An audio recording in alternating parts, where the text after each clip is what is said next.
Welcome to BSR news ప్రేక్షకులకు నమస్కారం.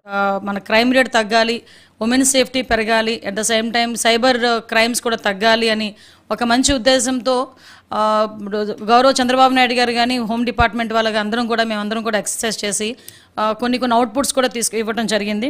దానిలో భాగంగానే కొన్ని ఫెసిలిటీస్ ఏదైతే ఇంతకు ముందు మనకి ఫింగర్ ప్రింట్ ఐడెంటిఫికేషన్ సిస్టమ్ అని, లేకపోతే సీసీ కెమెరాస్ ఇంచుమించుగా ఉన్న సీసీ కెమెరాస్ అన్ని వర్క్ చేసి వాటి తాలూకా ఇన్ఫర్మేషన్ అంతా కూడా మనకి ఒక దగ్గర ఉండేది, మనకి ఇన్ఫర్మేషన్ దొరికేది. ఇంతకు ముందు కనీసం సీసీ ఫుటేజెస్ అయినా దొరికేవి. సుప్రీంకోర్టు గైడ్ లైన్స్ ప్రకారం అంటే ఎందుకు ఈ మాట చెప్తున్నానంటే, as per supreme court guide lines ప్రకారం ప్రతి పోలీస్ స్టేషన్ దగ్గర 6 సీసీ కెమెరాలు పెట్టాలి. ఈరోజు గౌరవ ముఖ్యమంత్రి గారు చేసిన రివ్యూలో కూడా చాలా క్లియర్గా సుప్రీంకోర్టు గైడ్ లైన్స్ ప్రకారం పెట్టాల్సిన 6 సీసీ కెమెరాలకు సంబంధించిన 11 కోట్ల రూపాయలు కూడా ఇమ్మీడియట్గా క్లియర్ చేయమని చెప్పి ఈరోజు గౌరవ ముఖ్యమంత్రి గారు ఆదేశాలు ఇవ్వడం జరిగింది.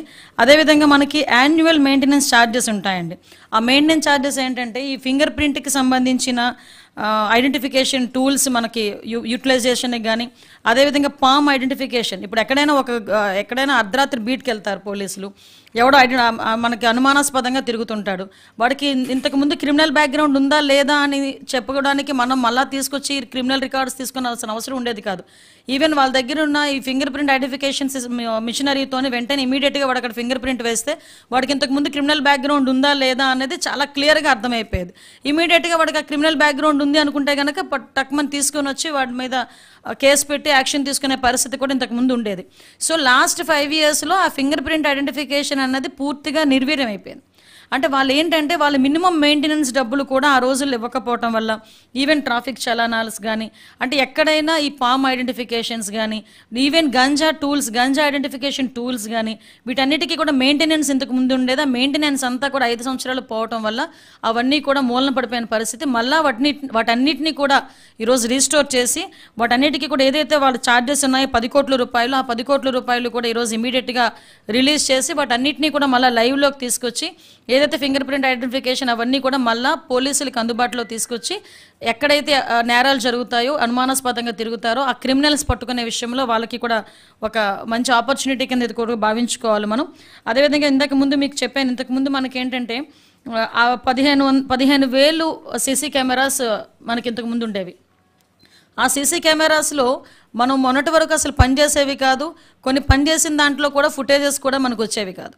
ఇప్పుడు ఈ 15,000 కూడా అసలు ఎన్ని వర్క్ చేస్తున్నాయి, ఇంకా ఎన్ని కావాలి.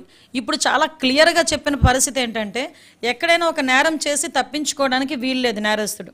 ఎందుకంటే నేరస్తుడు ఎక్కడ తప్పించుకున్నాడంటే మనకి ఆ టైంలోనే ఆ సిస్టమ్ లేక, అంటే ఆ ట్రాకింగ్ సిస్టమ్ లేక ఇమీడియట్గా మనం సీసీ కెమెరాస్లోని కంటిన్యూటీ సీసీ కెమెరాస్ మనం ఉండాలి. ఒక ప్లేస్ నుంచి ఒక ప్లేస్కి సీసీ కెమెరా వెళ్ళిన తర్వాత మళ్ళీ దాని కంటిన్యూటీ ఉండాలి.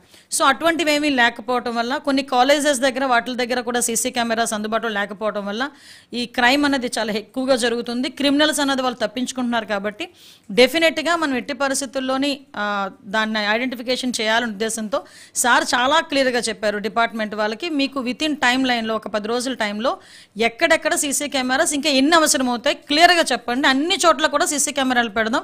దానికి సంబంధించి ఎక్కడైతే మనకి మానిటరింగ్ సిస్టమ్ పెట్టాలో అది కూడా మనకి నియర్ బై మనం కమాండ్ కంట్రోల్ రూమ్ పెట్టుకొని అక్కడ నుంచి పర్యవేక్షించే విధంగా మనం చేద్దాము అని చాలా క్లియర్గా ఇన్స్ట్రక్షన్స్ ఇవ్వడం జరిగింది. ఇప్పుడు డిపార్ట్మెంట్ వాళ్ళు కూడా అదే పని మీద ఉన్నారు. ఇందులో భాగంగానే గర్ల్స్ కాలేజీల దగ్గర, మెడికల్ కాలేజెస్ దగ్గర, స్కూల్స్ దగ్గర, అదేవిధంగా ఎక్కువగా జనాలు తిరిగే ప్లేసెస్లో, బస్ స్టాండ్స్లోని, రైల్వే స్టేషన్స్ దగ్గర ఆటోమేటిక్గా ఉంటాయి. అలాంటి ప్లేసెస్లో ఇంకా ఎక్కడైనా లేకపోయినా యూనివర్సిటీస్ దగ్గర క్రైమ్ జరుగుతుంది అని అనుమానం ఉండి అక్కడ సీసీ కెమెరాస్ లేవు అనుకుంటే డెఫినెట్గా అలాంటి చోట సీసీ కెమెరాస్ పెట్టి మానిటరింగ్ చేసుకొని ఎట్టి పరిస్థితుల్లోని నేరస్తుడు అనేవాడు తప్పించుకోవడానికి వీలు లేకుండా పగడ్బందీగా సిస్టమ్ని పెట్టాలని ఒకే ఒక ఉద్దేశంతో చేయడం జరిగింది.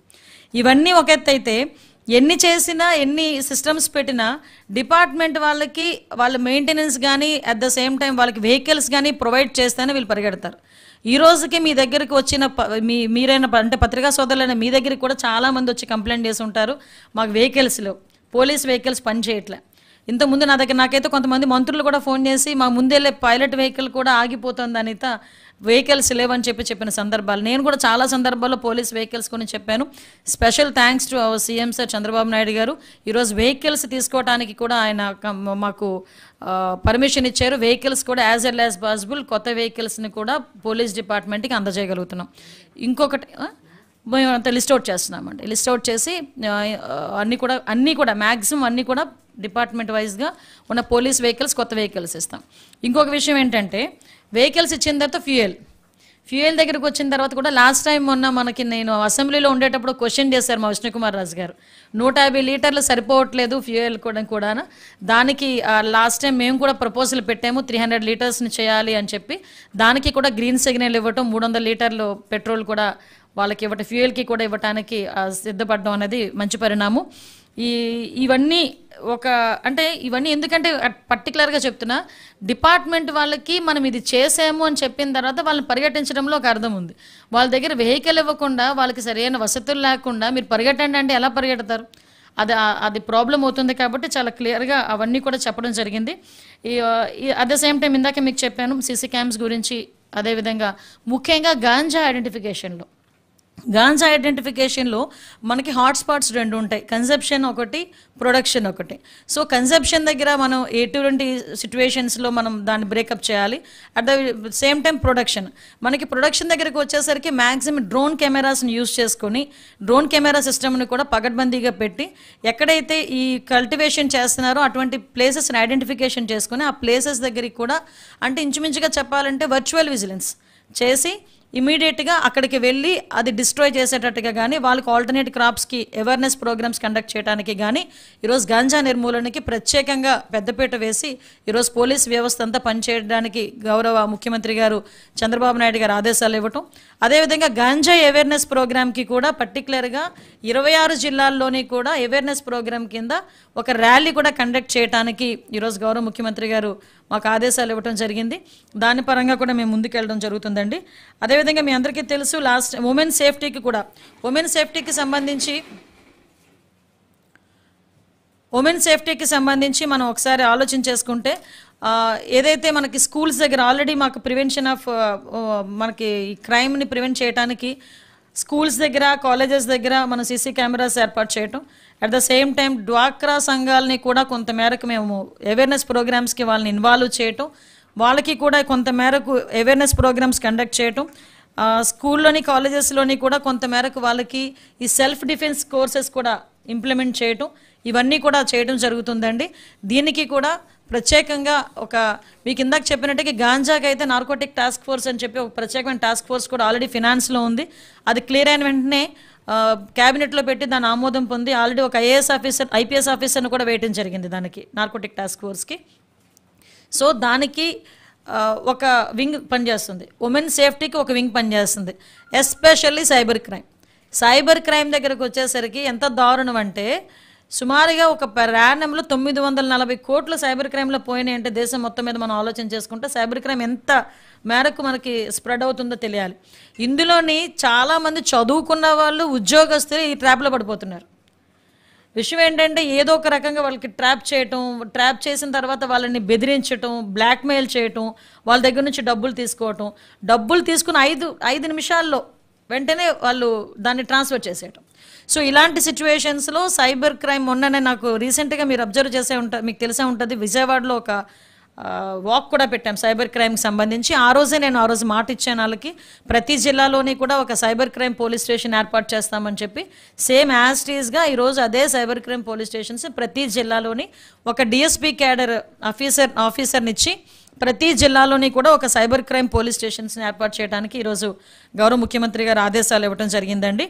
ఇవే కాకుండా ఇప్పటికీ చాలా సందర్భాల్లో మీకు చెప్పేదాన్ని పోలీస్ అకాడమీ లేదు అని. బై గాడ్స్ గ్రేస్ అదృష్టవశాత్తు ఈరోజు ఆ పోలీస్ అకాడమీకి కూడా విజయవాడలోనే స్థలం తీసుకొని as L as possible police academy కూడా స్టార్ట్ చేయడానికి ఆదేశాలు ఇవ్వడం జరిగింది. అదేవిధంగా గ్రేహౌండ్స్కి సంబంధించి వైజాగ్లోని జగన్నాథపురంలోని మనకి 290 కోట్లు ఆ రోజు సెంట్రల్ గవర్నమెంట్ మనకి శాంక్షన్ చేసి 9 కోట్లు రిలీజ్ కూడా చేసింది. లాస్ట్ గవర్నమెంట్లో. అయితే ఆ 9 కోట్లకి సంబంధించి యూటిలైజేషన్ సర్టిఫికెట్స్ కూడా వీళ్ళు సబ్మిట్ చేయకపోవడం వల్ల డబ్బులు అలా ఆగిపోయినాయి. ఆ గ్రేహౌండ్స్ సంబంధించింది కూడా ఈ రోజు వరకు అకాడమీ ఈ రోజు వరకు మనం చేయలేకపోయాం. మళ్ళీ తిరిగి ఆ గ్రేహౌండ్స్ అకాడమీని కూడా మనం ఈరోజు మళ్ళీ స్టార్ట్ చేయడం జరుగుతుందండి. అది యాజ్ ఎర్లీ యాజ్ పాసిబుల్ గౌరవ ముఖ్యమంత్రి గారి చేతుల మీదుగా దాన్ని కూడా శంకుస్థాపన చేసుకుంటాం. At the same times 4 battalions ఈరోజు రెడీగా ఉన్నాయి. శ్రీకాకుళం, ఒంగోల్, చిత్తూరు అండ్ రాజమండ్రి 4 బెటాలియన్స్ కూడా ఈరోజు రెడీగా ఉన్నాయండి. వాటికి కూడా అంటే మీరు అబ్జర్వ్ చేయండి, 2014 to 19 దగ్గర మేము పులి స్టాప్ పెట్టింది, మళ్ళీ ఈరోజు మళ్ళీ మేము అక్కడి నుంచే స్టార్ట్ చేస్తున్నాం. అంటే 24 దగ్గరికి వచ్చేసరికి మళ్ళీ అది అక్కడి నుంచే స్టార్ట్ చేస్తున్నాం, మళ్ళీ ప్రతిదీ కూడా అక్కడి నుంచే స్టార్ట్ చేస్తున్నాం. అది ఒకసారి మీకు చెప్పాలి. నెక్స్ట్ ఇంకొకటి అసలు విషయం, ఇంతకుముందు పోలీస్ స్టేషన్స్కి వెళ్ళేసరికి చంద్రబాబు నాయుడు గారు ఇంతకుముందు ఉండేటప్పుడు ఇన్వెస్టిగేషన్ ఛార్జెస్ అని చెప్పి డబ్బులు ఇచ్చేవారు. ప్రతి పోలీస్ స్టేషన్కి ఒక 8,000 10,000 ఇన్వెస్టిగేషన్ ఆ పేపర్ ఖర్చులకో దేనికో ఇచ్చేవారు. లాస్ట్ 5 సంవత్సరాల్లో రూపాయి లేదు ఇన్వెస్టిగేషన్ ఛార్జెస్. మొన్న రీసెంట్గా మేము అందరితో కలిపి మాట్లాడేటప్పుడు ఇన్వెస్టిగేషన్ ఛార్జెస్ గురించి కూడా మాకు డిపార్ట్మెంట్ వాళ్ళు చెప్పారు. అదే విషయాన్ని ఈరోజు సార్ దగ్గర అడిగెత్తితే డెఫినెట్గా వాళ్ళకి ఇన్వెస్టిగేషన్ ఛార్జెస్ ఇవ్వాలి, ఎంత పడుతుంది ఎంత ఇవ్వాలనేది మనం క్రియేటివ్గా తీసుకుందాం, ఇస్తున్నామని మాత్రం చెప్పండి అని చెప్పి చాలా క్లియర్గా చెప్పడం జరిగింది. డిపార్ట్మెంట్లో ఉన్న పోలీస్ స్టేషన్ ప్రతి పోలీస్ స్టేషన్కి కూడా ఇన్వెస్టిగేషన్ ఛార్జెస్ కూడా మేము ఇవ్వబోతున్నాం. Next forensic lab. నాకు అర్థం కాదు ఏంటంటే అంటే నేను సర్కాస్టిక్గా చెప్పడం కాదు కానీ దిశ యాక్ట్ పెట్టారు, దిశ చట్టం అని చెప్పి తీసుకొచ్చాం. 21 రోజుల్లో శిక్ష పడిపోతుందని చెప్పి ఆ రోజు ఒకదప్పుడు ప్రసంగాలు ఇచ్చారు. అసలు 21 రోజుల్లో శిక్ష పడాలి అనుకుంటే మన ఛార్జ్ షీట్ ఫైల్ చేసిన దగ్గర నుంచి, ఎంక్వైరీ చేసిన దగ్గర నుంచి, ఇన్వెస్టిగేషన్ చేసిన దగ్గర నుంచి, ఫోరెన్సిక్ రిపోర్ట్ తీసుకొచ్చిన దగ్గర నుంచి ఇవన్నిటి కూడా ఒక లింక్డ్ డాట్ కనెక్ట్ చేసి ఇదంతా ఒక లింక్ ప్రొసీజర్. ఈ లింక్ ప్రొసీజర్లో ఫోరెన్సిక్ అనేది చాలా మేజర్ పార్ట్ ఫోరెన్సిక్ తీసుకుంటుంది. సో ఫోరెన్సిక్ ల్యాబ్ అన్నది ఆ రోజు ఇంచుమించుగా 45 నుంచి 49 కోట్ల రూపాయలు ఆ రోజు శాంక్షన్ చేసిన తర్వాత, వర్క్ స్టార్ట్ చేసిన తర్వాత కేవలం అమరావతిలో స్టార్ట్ చేశారని ఏకైక కారణంతో ఫోరెన్సిక్ ల్యాబ్ను కూడా ఆ రోజు కన్స్ట్రక్ట్ చేయడం ఆపేశారు. ఈరోజు చేస్తుంటే ఫోరెన్సిక్ ల్యాబ్ ఈరోజు కంటిన్యూటీ ఉండేది కదా, ఈరోజు మనకు అందుబాటులో ఉండేది కదా. మనం ఎందుకు పక్క జిల్లాల వైపు, ఇంకో జిల్లాల వైపు, పక్క రాష్ట్రాల వైపు చూసుకోవాల్సిన అవసరమే వచ్చింది. ఈరోజు దాన్ని కూడా మేము గౌరవ సీఎం గారి దృష్టికి తీసుకెళ్ళిన తర్వాత ఇమ్మీడియట్గా వర్క్ స్టార్ట్ చేయమన్నారు. ఆ ఫోరెన్సిక్ ల్యాబ్ని వీలైతే ఫోరెన్సిక్ యూనివర్సిటీ కింద కూడా టర్నప్ చేసి ఇక్కడ ఇన్వెస్టిగేషన్స్ దగ్గర నుంచి ప్రతి ఒక్కటి కూడా అబ్జర్వేషన్స్ అన్నీ కూడా ఇక్కడే జరగాలి, రీసెర్చ్లు కూడా ఇక్కడే జరగాలి, ఆ రకంగా తయారు చేయండి అని చెప్పి ఈరోజు చాలా క్లియర్ ఇన్స్ట్రక్షన్స్ ఇవ్వడం జరిగింది. ఇవన్నీ కూడా మంచి పరిణామాలు. అట్ ద సేమ్ టైం ముఖ్యంగా పోలీస్ డిపార్ట్మెంట్ ప్రాపర్గా వర్క్ చేయడానికి ఇవన్నీ కూడా మంచి పరిణామాల కింద మనం అందరం కూడా భావించుకోవాలి. అట్ ద సేమ్ టైం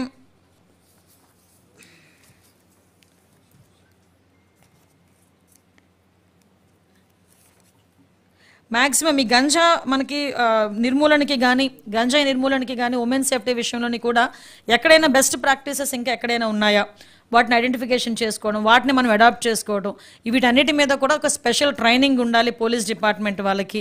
అదేవిధంగా సైబర్ క్రైమ్లో కూడా ఎవరైతే పోలీస్ డిపార్ట్మెంట్ వాళ్ళని మనం ఇంక్లూడ్ చేస్తామో, అపాయింట్ చేస్తామో వాళ్ళకి కూడా ఒక సెపరేట్ ట్రైనింగ్ ప్రోగ్రామ్ అన్నది ఇవ్వాలి అన్నది చాలా క్లియర్గా చెప్పిన అంశం అండి. ఎక్కడా కూడా ఒకటే ఈ సిస్టమ్స్ అన్నీ కూడా మనం ఎస్టాబ్లిష్ చేసి ఎక్కడ కూడా క్రైమ్ జరగకుండా చూసుకోవాల్సిన బాధ్యత కూడా అందరం కలిసి తీసుకోవాలని ఒక నిర్ణయానికి వచ్చాం.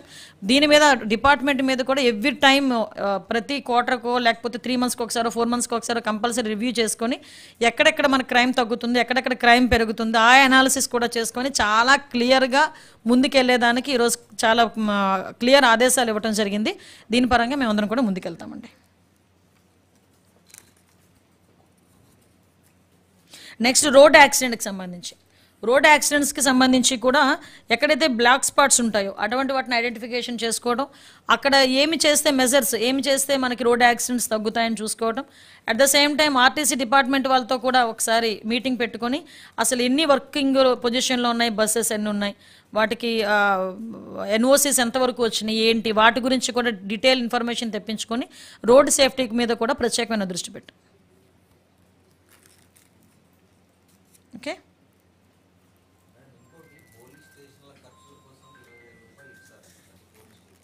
అది ఇన్వెస్టిగేషన్ ఛార్జెస్ అండి. అవే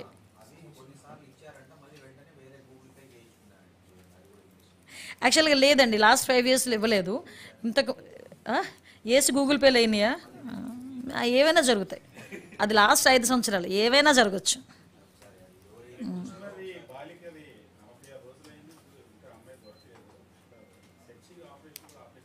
సెర్చింగ్ ఆపరేషన్ ఏం ఆపలేదండి. యాక్చువల్గా దాని మీద ఎంక్వైరీ జరుగుతుంది. చాలా క్లియర్ కట్గానే ఉన్నారు. అది ఎంక్వైరీ కూడా జరుగుతుంది. అంటే మీకు కనిపించి ఎతకట్లేనట్టుంది, అందరికీ కనిపించి ఎతుకుతున్నారు. అంటే మీకు కనిపించదు.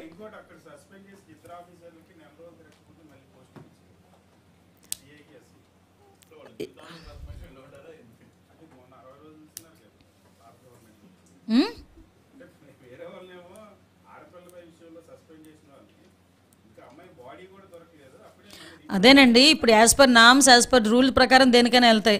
ఇంతకు ముందులాగా మేమేమి దాన్ని ఏమంటారంటే కక్ష సాధింపు చర్యలు చేస్తే మీరు 60 రోజులు కాదు 600 రోజులు కూడా సస్పెన్షన్లో ఉన్న రోజులు ఉన్నాయి.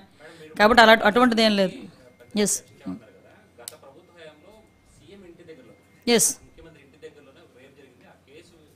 లేదండి, అది మళ్ళీ అలాంటి ఇన్సిడెంట్స్ అన్నీ కూడా చాలా ఉన్నాయండి. ఇప్పుడు ఫర్ ఎగ్జాంపుల్ అదొకటి, కొన్ని ఇన్సిడెంట్స్ మా దగ్గరికి కూడా వచ్చినాయి. ఆ ఇన్సిడెంట్ అన్నిటికీ కూడా బయటకు తీసి మళ్ళీ రీఎంక్వైరీ చేసి ఎక్కడ కూడా ఇబ్బంది లేకుండా చూసుకునే బాధ్యత మేము తీసుకుంటున్నాం, చేస్తాం.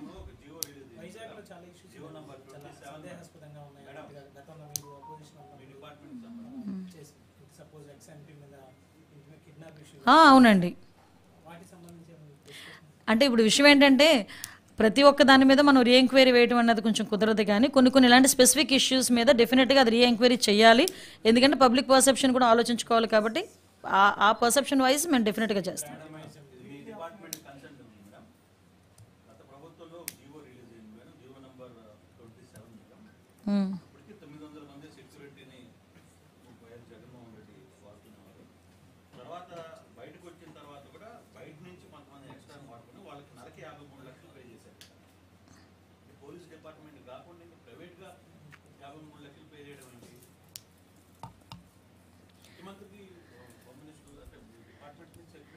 యాక్చువల్గా ముఖ్యమంత్రికి ఇప్పుడు మనకు చంద్రబాబు నాయుడు గారికి యాక్చువల్గా మనకి ఎంత సెక్యూరిటీ Z+ సెక్యూరిటీ ఇస్తాం చంద్రబాబు నాయుడు గారికి. అట్ ద సేమ్ టైం ఈరోజు అతగాడికి ఇంతకుముందు 960 మంది 980 మంది ఇంచుమించుగా పోలీస్ డిపార్ట్మెంట్ వాళ్ళు పనిచేసేవారు. దానికి నెలకి 6 కోట్ల రూపాయలు అయ్యేది దానికి ఎస్పెషల్లీ. సో 5 సంవత్సరాలకి ఎంత అయింది అన్నది మీరు చూసుకోవచ్చు. కానీ ఏ రోజు కూడా అంటే అది కాక ఇంకా 53 లక్షలు వెచ్చించి దగ్గర ఇంకో 50 మందినో 60 మందినో ఆయనకు మళ్ళీ సేఫ్టీ కింద కొంచెం పెట్టుకోవడం, ఇవన్నీ ఆలోచిస్తే ఏంటంటే కొంతమందికి పబ్లిసిటీ పిచ్చి, కొంతమందికి అదేదో అంటారు కదా అధికార పిచ్చి ఒకటి ఉంటుంది. అంటే దర్పం, అధికార పిచ్చి కూడా కదా, నన్ను అధికార దర్పం అంటారు. అధికార దర్పంతో నాది కాదులే సొమ్ము అనుకొని ప్రజల సొమ్మే కదా అని ఉద్దేశంతో ఆయన చేయించుకునే పరిస్థితులు ఇవన్నీ కూడా.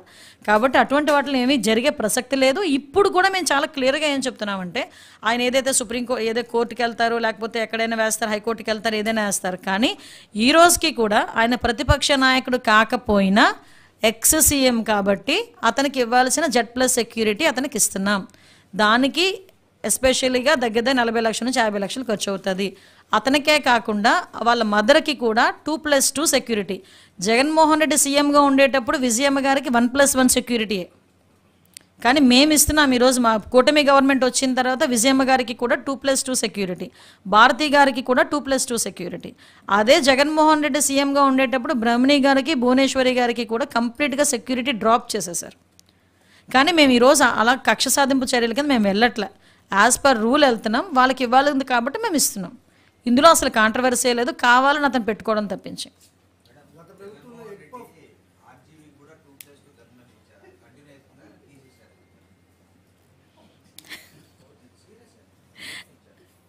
పరిశీలిస్తామండి, అది పరిశీలిస్తాం.